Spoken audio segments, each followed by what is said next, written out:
One more call? Do we do one more call? All right, one more call. One more call. All right. I'll take one more call. You're the last call of the day, all right? All right. Thank you. All right. What's your name? My name is Julian. Julian. How you doing, Julian? What do you want to talk about? Hey, is this the gamer? I am the gamer. I thought you were his secretary. Thank you for taking my call, brother. I've been Nope, this is listening, First and I Amender, really, First Amender himself. I have no secretary. There's no way I make that much money. brother, I got to say, I really enjoy listening to you talk to these people. You're a level-head. I don't agree with you, but you're very level-headed, and I appreciate what you're doing. Thank you, my friend. All right, yeah. Heck, thank you. Yeah, I appreciate that. Was that all you wanted to say? No, it's not. I mean, I really, to be honest with you, I don't know exactly what I want to say because there's so much that I want to share with you. Okay. That I'm interested in knowing your thoughts about. All right, But well, shoot one off. Top of your head. okay, so what is gender? Just to piggyback off of a conversation you were having with the other gentleman, what is that conversation even about? Because I hear so many people talking about it, but it doesn't go anywhere. What is the conversation about? Yeah, so it's numerous things, but if you really want me to break it down, like fundamentally what it is an internal feeling of your sex. What does that mean? Okay. So it's really hard for people to understand it if they are the same as their sex, because they never had that being challenged. But let me go ahead and put it into perspective for you. Let's say that you're growing up as a boy, you're living your life as a boy, you do boy things, you rough and tumble with all your friends who are also guys, playing manhunt and swords and, you know what I mean, sticks, fighting, tree houses, boy things, right? And then around 14 years old, God has played one heck of a cruel trick on you. And for whatever reason, you have gynecomastia, which is a condition that causes you, a boy, to grow breasts during puberty. Something inside would tell you, this isn't right, this isn't normal, this isn't who I am. That something inside, that's gender. Well, you use the example of gynecomastia. Almost no one has gynecomastia. Why do you go to that to make your point? I'm just using it as an example, so you understand the concept of gender. Are you a witness to gynecomastia causing a boy to feel like a girl? No. So I have an interesting story. I was trans. I started cross-dressing when I was 12, and I came out as a trans woman when I was 18, and I lived that way until I was 23. Publicly, I lived as a woman. And so my thoughts about gender have nothing to do with that experience at all. I recognize gender, but let's look at the word. It's tied to the word genesis and genitalia. And so gender concerns creation. Would you agree with me there? No. Why not? I'm actually not sure what the etymology is, but that doesn't sound correct. Let me see if I can find the etymology of gender. Yes, thank you. I appreciate that you care about etymology. Do you know what that word means in Greek?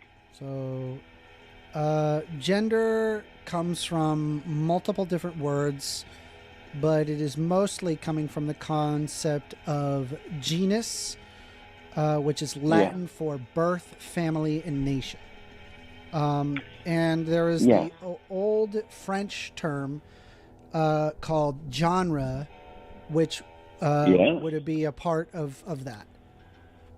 So it comes from thank you. genus, gender, and genre, and genus. Absolutely. That word etymology in Greek, it literally means the study of truth. And so when we look at the root of a word, we get to the truth of it. That's epistemology, not etymology.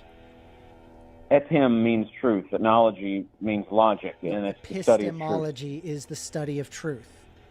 I invite you to look it up. Not now necessarily, but I have a point to make about what you said about these other words related. I'm telling you to that's the study of truth is not etymology. It is epistemology. Sir, I like you. You say that. I'm just saying to your audience, go look it up and don't trust either of us. Is that fair? Okay, but I'm telling you with 100% certainty. Have you ever made a mistake? Well, have you ever made a mistake, Mr. Yes. Gamer? Yes. Okay, this is a mistake. First amender, by the way. You don't have to call me Mr. Gamer. Are you subscribed? Well, what is your... yes, I am. Sick. I am. Man, I mean, YouTube revealed you to me a few weeks ago, and I've been enjoying you, man. That's and great. I'm so happy to finally fit into your tight schedule. So the point is, if you look at any of those words, it refers to the creation of a thing. Genesis, genus, genre, which is what characterizes the thing. So just being strictly technical, the word gender refers to the aspects of creation, which in the context of human anatomy is a penis or a vagina or the testes and the ovaries. Would you agree with that much? No. Okay, so there is an in-between. I don't deny that. But let's say that we're speaking of a spectrum. At one end is male genitalia, and at the other end is female genitalia. Do you recognize that? And that there are some things in between. Do we agree? Sure. Okay, yes. So whenever I came out of my transgenderism, and the way that I did that was I was on hormone replacement therapy, and when I started getting fat, it made me panic, and I got introspective for the first time in my life, and I was like, Julian, why are you doing this? And I recognized a pattern in my childhood of humiliation, and I had recognized this whole thing as a manifestation of trauma. And I was trying to understand it. Before I came to that conclusion, I was trying to understand it. And I started to learn about what's it called, amniotic fluid. So whenever a person... amniotic fluid? Oh, yes. If I'm mispronouncing it, pardon me. But yes, so the fluid that we're suspended in utero. And this is such a critical thing in everybody. And look, I don't think politics is important. I think whether we have patience and forgiveness and love for one another, I think this is important. But if we want people to be well, it's important to remember that when we're all conceived, we are an amniotic fluid, and we need to know what that means. So whenever a woman is pregnant with a baby, if she goes through, and this is from a book that I read, it was published in 2003. It's just called Amniotic Fluid Studies. I forget the school that published it. But my point is that whenever a woman goes through high levels of stress or she endures trauma while she is pregnant, she will have a spike in testosterone that will influence the baby. And at any given point during her pregnancy, it could influence the baby in a variety of different ways. It could influence the physical production of the person, or I guess in every case it's physical. In some cases, it renders a hermaphrodite, right? So you have the introduction of a large amount of testosterone, which rapidly develops what's called the Wolffian duct, which turns into male genitalia. But if it happens later, then it rapidly develops a person's brain. And this is where the notion of hypermasculinization of the brain comes from. This is what we call autism. So my point is actually that autism and what is it? What's the word? Whenever people have mixed up genitalia, these actually exist on the same spectrum. And it has to do with whether or not a woman is traumatized during her pregnancy. because it's the introduction of excessive testosterone to the baby that causes these things. So that being said, do you have like a regular name? Chromosomes and already is receiving testosterone or the presence of testosterone, and if it is going through additional stress, assuming it creates more testosterone. I haven't heard of that before. That's interesting, but assuming it does, I'll post my sources in your group. I joined your Discord. I can just take your word for it. It's okay. Just for the sake of I joined your Discord, and I'm going to post my sources because I want you to see what I'm referring to. So, assuming that is the case, then that would effectively make that child even more manly. However, I would probably venture to say that if you're talking XX chromosomes and you have the introduction of more testosterone, then all intents and purposes, you end up, in the most extreme scenario, a female with androgen insensitivity syndrome. What is that? It's where they are XY, but the synthesis of testosterone can cause them to maintain female status. And then, of course, there's the instance of... Actually, now that I think about it, is there an instance of XX where it receives enough testosterone and becomes it becomes male? Well, here's the thing. An XX individual can receive an abundance of testosterone in the circumstance that the pregnant woman is traumatized. But whenever you receive an excess amount of testosterone, that doesn't turn them into X. Of course. I don't know why I didn't say this. Congenital adrenal hyperplasia. I bring this up all the time. I did not know that it worked in the opposite. It's because we often talk about, male to female as opposed to female to male. Well, what happened? Did it just hang up? Maybe it dropped. I think they dropped. Is this the same person I was just talking to?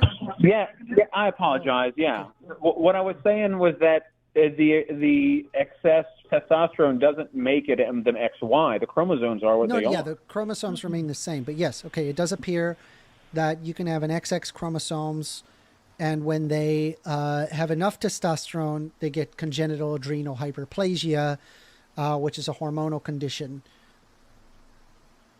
It's a tragedy. It really is. That ruins people's lives when this happens. And we have to remember that this is... Well, it doesn't have to. This is a curse. So I'll tell you that, you think it's a curse to be trans? Yes, and I don't mean that in an ugly way. I think it's a curse right now because of the way that people treat trans people. But that's something that can be changed over time. I'm asking you, I'm not saying to believe me, but I'm asking you to consider my perspective as a man who cross-dressed for 10 years and was lived as a trans woman for 5 years. And then, Mr. Gamer, I became a Nazi for 5 years until I was saved by Jesus Christ. I have an interesting perspective, and I think I could shed light on this whole thing for you. I'm telling you that it's not a nice thing to be trans. It's nothing but pain and suffering. It's pure narcissism, and it's longing for death. That's what it feels like to be trans. But I don't have any gender dysphoria. I only have gender euphoria. So, well, what is that? It's where you get the positive associations with being associated with the gender of that you like.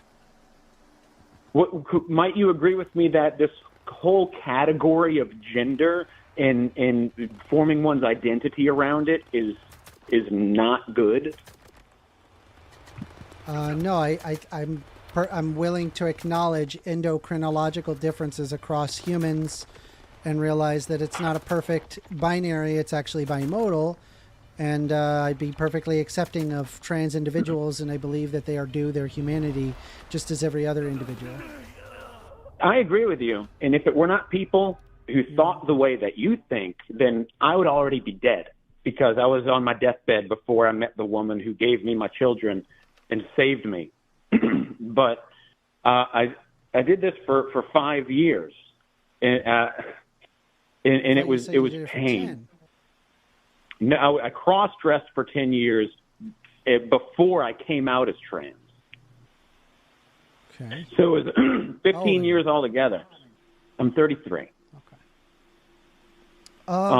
Do you Half think my that life, you have man, a different half of my life. experience from other trans individuals? Because there's most trans people do not regret their transition. Well, I'm not sure. If anything, what most you trans people categorize as transition. specifically What is say, a transition? What does that mean? Because I was on hormone replacement therapy. yeah, What that does would it be a mean to part of transition to transitioning. you? Yeah, I mean, it could just be clothing. Many it people could say just- they transition without taking hormones. That's correct. Yeah. I'm not denying anybody their experience. God knows I experienced literally the same exact thing. And it was hard, my friend. It was very hard. Do you know about the connection between being a transgender person and being a pervert? Do you know about this? No. I've heard of older studies that talk about what is it? It's got a word for it. Autogynephilia. I've heard There's of that. a man this called. is largely disproven in later literature. Well, I mean, it's literally what it is. Auto being self, gyna being vagina, and philia being loving. So loving the idea of oneself having a vagina. That's being a trans woman. But that's not exactly what I'm talking about. So there's a guy called Magnus Hirschfeld, which was the first person to really kind of publicize this notion of being transgender. Have you heard of Magnus? Magnus Hirschfeld? Yeah. No, not off the top of my head. So he was doing something really amazing. I mean, and we're talking about late 1800s. You know, he surveyed. Survey the right word? He interviewed men who experienced gender dysphoria in a multitude of different ways. It manifests. It doesn't necessarily manifest the same way in everybody. But anyway, he interviewed them and he made a safe space for them to where, like, let's talk about what you have lived through and what you are living through without any scrutiny necessarily, but just to try to understand this phenomenon, of cross-dressing. So the underlying thing is, how do you say it? I'm trying to remember the name of his book, actually.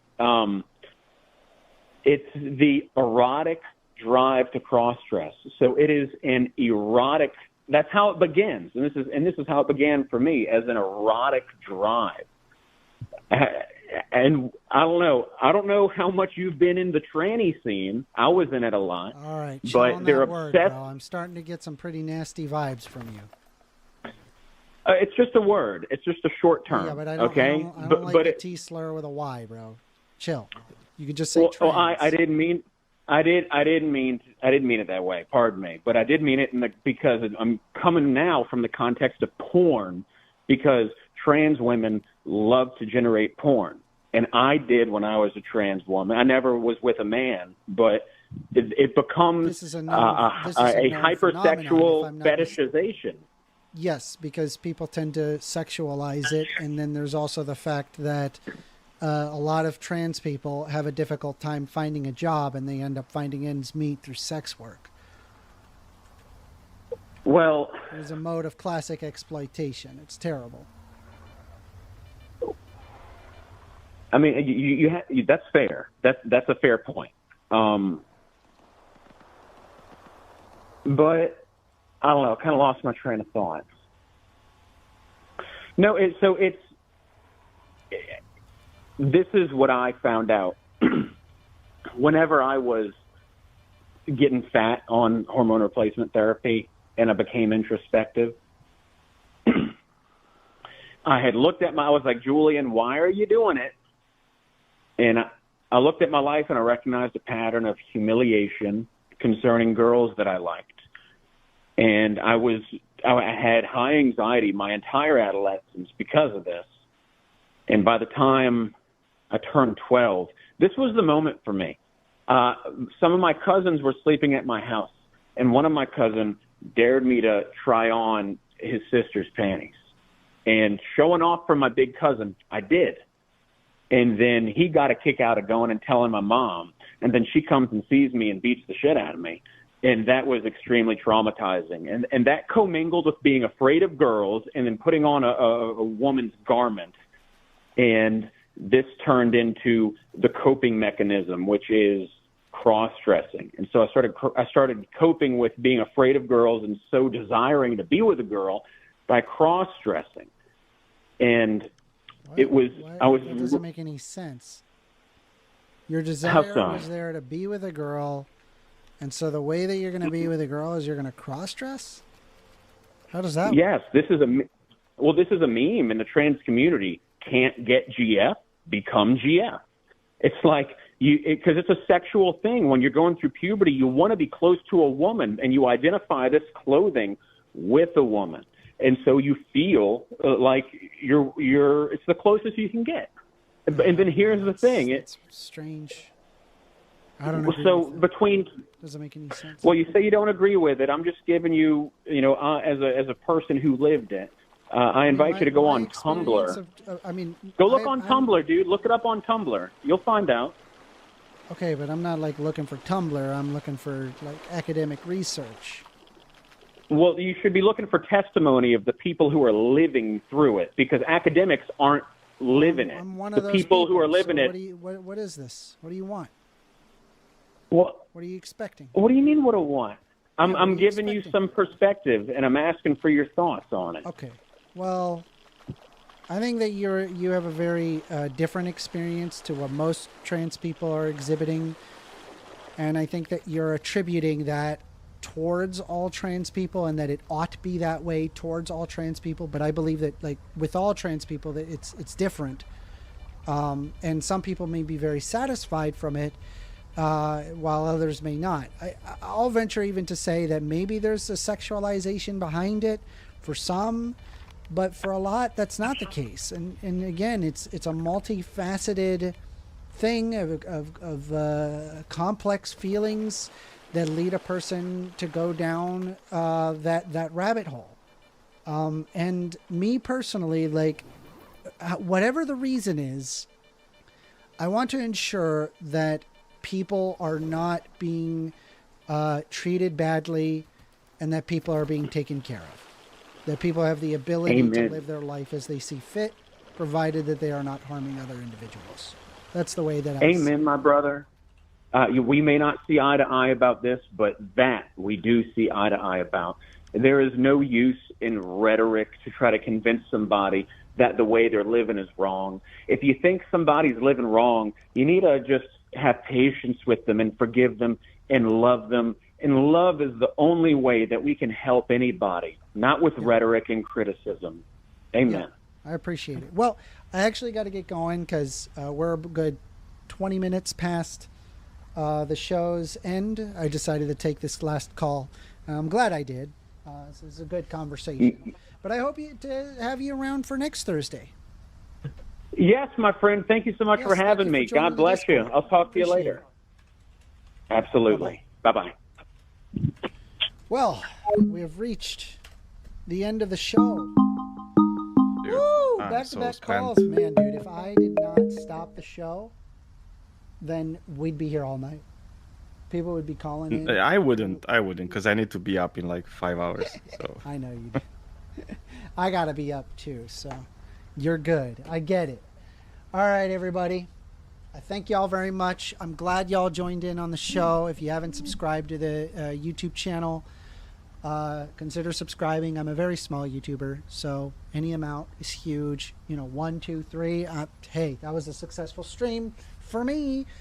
And as well, join my new Discord channel. We talk quite often on that server. You will find I'm there for most of the time. Discord.gg/First Amender. If you want to have conversations, we can. It's usually just me and my friends where we're hanging out. So if you want to hang out too, join the Discord server. Thank you all very much and have a